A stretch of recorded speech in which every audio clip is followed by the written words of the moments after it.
Movie की starting में हमें एक लड़की को दिखाया जाता है जिसका नाम जेसिका होता है। वो अपनी कार से कहीं पे जा रही होती है और बहुत ही सैड लग रही होती है। एक्चुअली में वो अपनी हस्बैंड की डेथ से बहुत ज़्यादा सैड थी, जिसकी 6 महीने पहले डेथ हो चुकी थी। उसके हस्बैंड का नाम था एरिक। लेकिन इतना टाइम बीत जाने के बाद भी वो इस सदमे से वापस नहीं आ पाई थी। हम देखते हैं कि उसे एंग्जाइटी की प्रॉब्लम थी जिसका ट्रीटमेंट भी चल रहा था और वो मेंटली भी काफ़ी वीक हो चुकी थी। उसे उसके हस्बैंड की बहुत याद आती थी, इसलिए वो इस घर को छोड़ के जाना चाहती थी और उसकी यादों को भी छोड़ के जाना चाहती थी। और वो इस सिटी से बाहर जाने का तय कर लेती है ताकि वो यहाँ से बाहर जाके थोड़ा रिलैक्स फील कर सके। इसलिए वो अपना सामान पैक करती है और निकल जाती है। उसका ये सफ़र 4 दिनों का होने वाला था, लेकिन क्या इस सफ़र में एक और ऐसा हादसा हो जाएगा जो कि उसकी ज़िंदगी को बदल के रख देगा।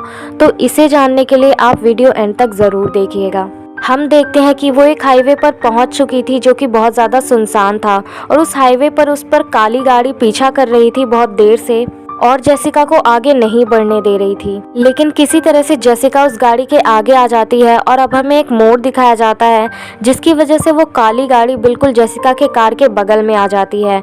अब जेसिका की कार के आगे एक ट्रक आ जाता है। वो उससे कहती है साइड होने के लिए, लेकिन वो कार साइड में नहीं होती। अब हम देखते हैं कि ट्रक बहुत ज़्यादा पास आ चुका था उस कार के। तभी जेसिका किसी तरह से टर्न लेती है और बच जाती है एक्सीडेंट होने से। और वो काली गाड़ी अब भी जेसिका की कार का पीछा कर रही होती है। तभी एक टर्न आ जाता है और वो काली कार वहां से चली जाती है और जेसिका को थोड़ा रिलैक्स फील होता है। अब रात हो चुकी थी और एक दिन कंप्लीट हो चुका था उसके सफ़र का। हम देखते हैं कि वो एक पेट्रोल पंप में रुकती है जहां पर वो अपने डैड को कॉल करती है और अपने सफ़र के बारे में बताती है, जबकि उसने किसी को भी अपनी फैमिली में या फ्रेंड्स में किसी को नहीं बताया था अपने घर छोड़ने के बारे में, क्योंकि वो किसी के सवालों को फेस नहीं करना चाहती थी। वो फ़ोन पर बात कर ही रही होती है कि काली गाड़ी फिर से वहाँ पर आ जाती है और जेसिका से पास होकर गुजरती है, जिसे देखकर जेसिका बहुत ज़्यादा घबरा जाती है। वो अपनी गाड़ी में पेट्रोल भरवा के होटल की तरफ निकल जाती है। हम देखते हैं कि वो होटल के रूम में एरिक को बहुत ज़्यादा याद कर रही थी और उसकी पिक्स को देखकर बहुत ज़्यादा इमोशनल हो जाती है और सो जाती है।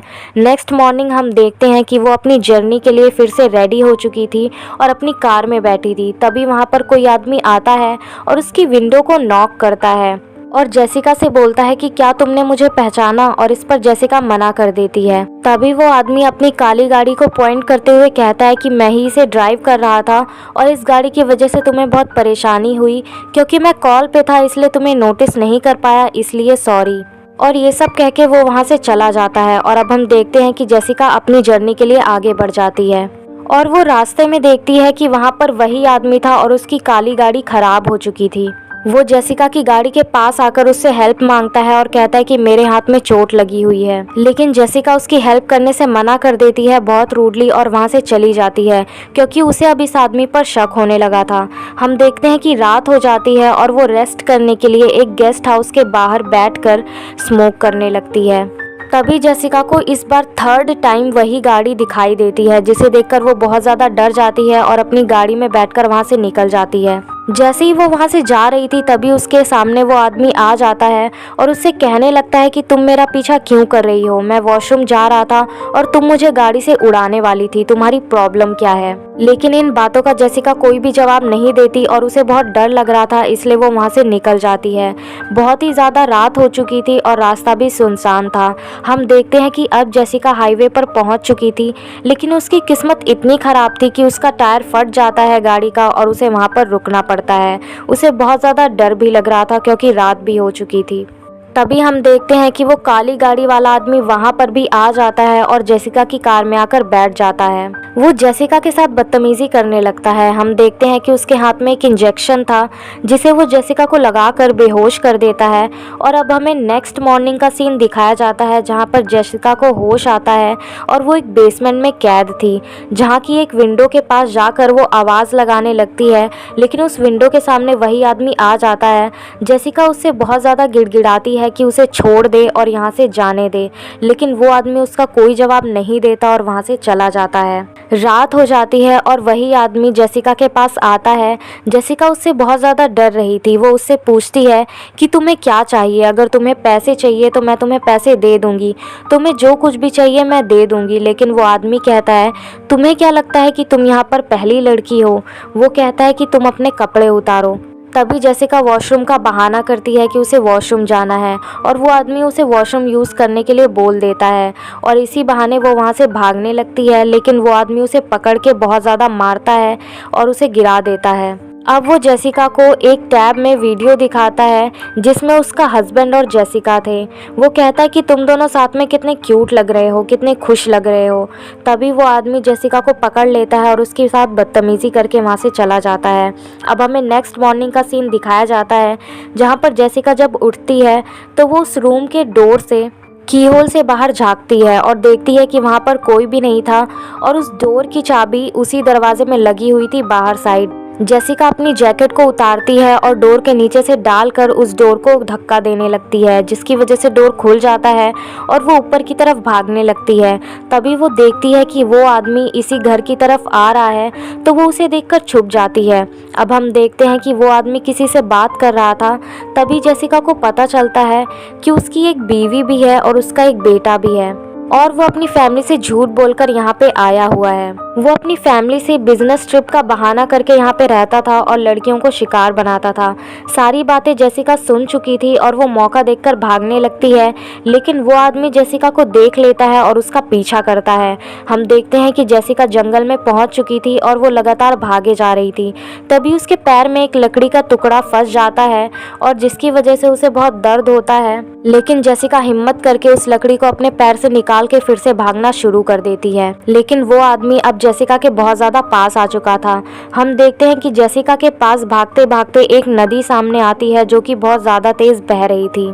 अगर कोई उसमें कूद जाए तो उसका बचना नेक्स्ट टू इम्पॉसिबल था, लेकिन जेसिका के पास और कोई ऑप्शन नहीं था, इसलिए जेसिका उस नदी में कूद जाती है और बहने लगती है। जेसिका किसी तरह से किनारे पर पहुंच जाती है और बहुत ज़्यादा जख्मी भी हो चुकी थी। हम देखते हैं कि वो चलने की हालत में भी नहीं होती, इसलिए वो एक लकड़ी की मदद से चलने लगती है। तभी उसे कुछ आवाज़ सुनाई देती है। हम देखते हैं कि वहाँ पर एक बूढ़ा आदमी बंदूक लेकर आया हुआ था, शायद वो शिकार करने आया होगा।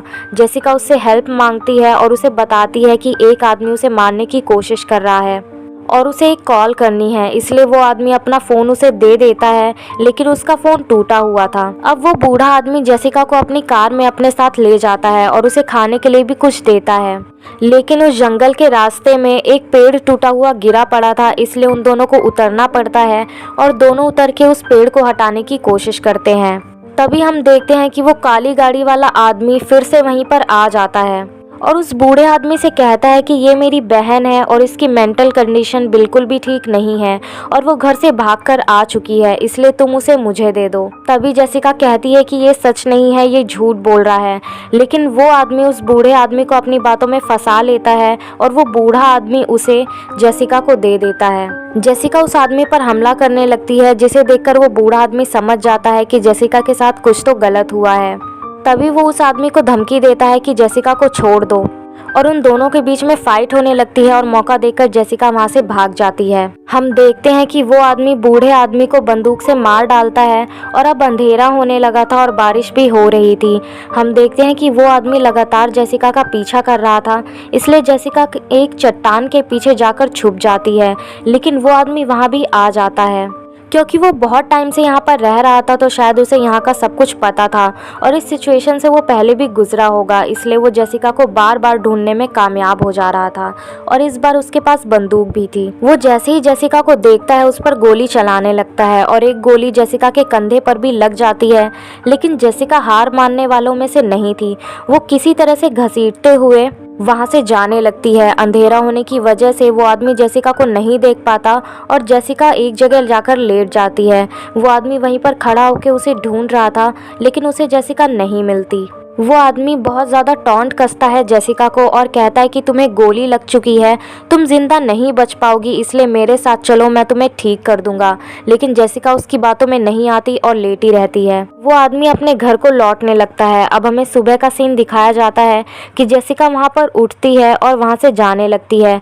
वो देखती है कि वो आदमी उस बूढ़े आदमी की लाश को गाड़ रहा था और यही मौका देखकर वो उसकी गाड़ी के पास जाती है और उस आदमी का फ़ोन चुरा लेती है। लेकिन वो आदमी अब गाड़ी की तरफ आने लगता है, जिस वजह से जेसिका उसी की कार में छुप जाती है। उस आदमी को थोड़ा शक तो होता है लेकिन वो इग्नोर कर देता है। अब हम देखते हैं कि वो अपने घर की तरफ जाने लगता है। जेसिका अब उसके फ़ोन से पुलिस स्टेशन में कॉल करती है और कहती है कि एक आदमी मुझे जान से मार डालना चाहता है, इसलिए फ़ोन को ट्रेस कर लो, और ये सब कह के वो फ़ोन कट कर देती है।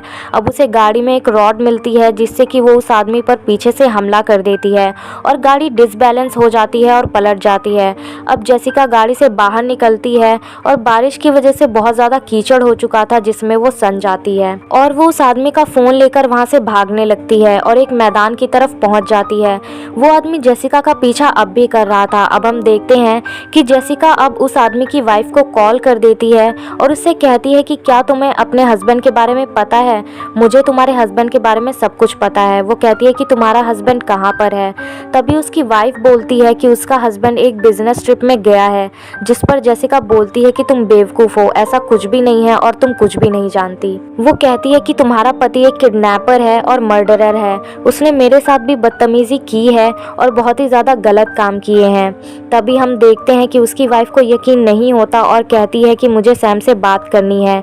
तब हमें ये पता चलता है कि उस आदमी का नाम सैम है। सैम बहुत ज़्यादा गुस्से में आ जाता है और जेसिका से कहता है कि तुम ये क्या किया?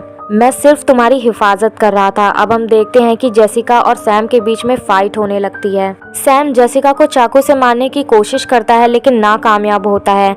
एट लास्ट जेसिका रॉड को सैम के सीने में घुसा देती है, जिसकी वजह से सैम की मौत हो जाती है। अब जैसे ही जेसिका ऊपर देखती है तो ऊपर एक चॉपर आ रहा था। क्योंकि उसने पुलिस स्टेशन कॉल किया था और हेल्प मांगी थी, इसलिए वो चॉपर उसकी हेल्प के लिए आ रहा था। और इसी के साथ मूवी का दी एंड हो जाता है। तो कैसी लगी आपको ये हिंदी एक्सप्लेनेशन? कमेंट बॉक्स में कमेंट करके ज़रूर बताइएगा। और अगर चैनल पे नए हैं तो चैनल को सब्सक्राइब कर लीजिए और बेल आइकन को भी ज़रूर प्रेस कर दीजिएगा, ताकि हमारे वीडियोज़ की हर नोटिफिकेशन आपके पास सबसे पहले पहुँचे। और हमारी इंस्टाग्राम ID की लिंक भी आपको डिस्क्रिप्शन बॉक्स में मिल जाएगी, तो जाइए और उसे फॉलो कीजिए ताकि हमारे वीडियोस की अपडेट्स आपको वहाँ पर भी मिलती रहे। Thank you.